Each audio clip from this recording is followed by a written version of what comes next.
আসসালামু আলাইকুম রহমতুল্লাহি ওয়া সম্মানিত দর্শক, অনেকগুলো বিষয় নিয়ে আমাদের দেশে বিতর্ক হচ্ছে।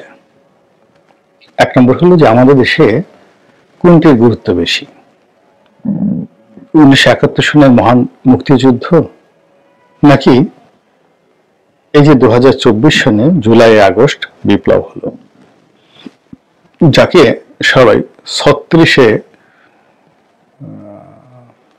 জুলাই বলার চেষ্টা করছে। দুই নম্বর হলো যে আমাদের একটা সংবিধান, 72-এর সংবিধান, সেটি আমরা পালন করব নাকি নতুন একটা সংবিধান লিখে নেব বা রচনা করে নেব। এরপরে যে বিতর্কটি হচ্ছে সেটি হলো আমাদের এখানে একজন মাস্টার মাইন্ড আছেন, ইদানিংকালে বিপ্লবের মাস্টার মাইন্ড।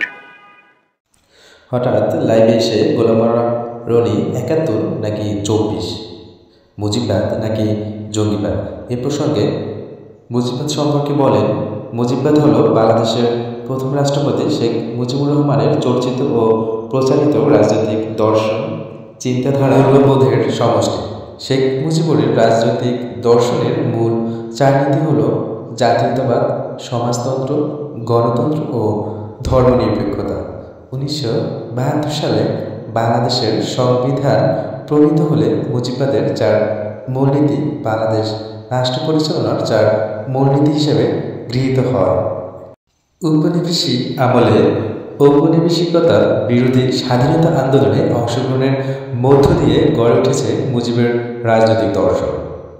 আব্দুল গাফফার চৌধুরীর মতে মুজিবের রাজনৈতিক চরিত্র গড়ে উঠেছিল হক সাহেব, আবুল কাসেম, সুভাষ বসু ও মাওলানা ভাসানের রাজনীতির প্রভাব বলয়। শেখ মুজিব এক সাক্ষাৎকারে বলেন, আমি মনে করি বাংলাদেশকেও অগ্রসর হতে হবে জাতীয়তাবাদ, ধর্মনিরপেক্ষতাবাদ, গণতন্ত্র ও সমাজতন্ত্র, এই 4টি মূল সূত্র ধরে বাংলাদেশের নিজস্ব পথ ধরে।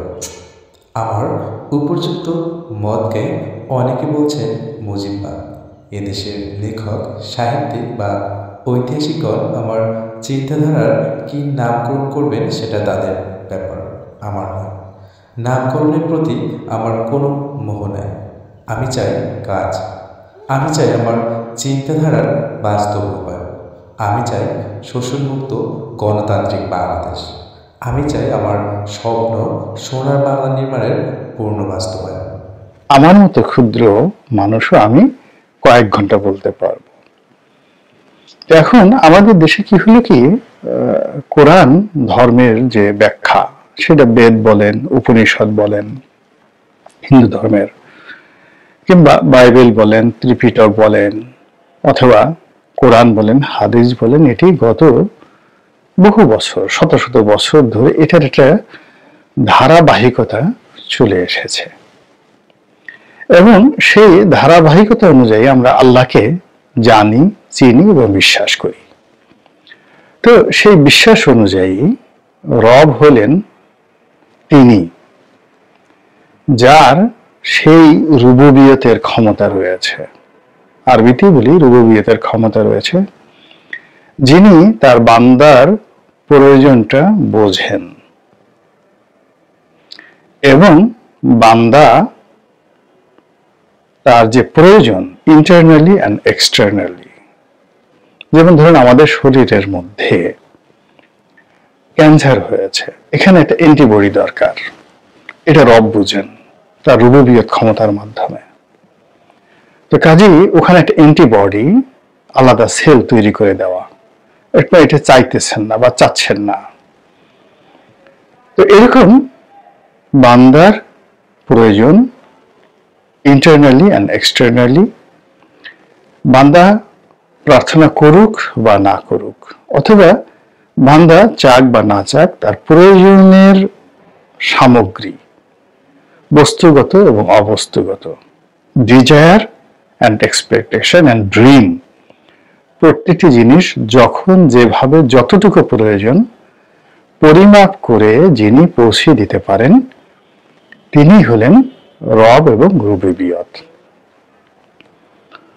তো এই যে আমি বক্তব্যটা দিলাম, এটা আমার নয়, এটি গত 1400 বছর ধরে মোরাল্লেস এভাবেই প্রচার হয়ে আসছে। কিন্তু ইদানিংকালে আমাদের বাংলাদেশে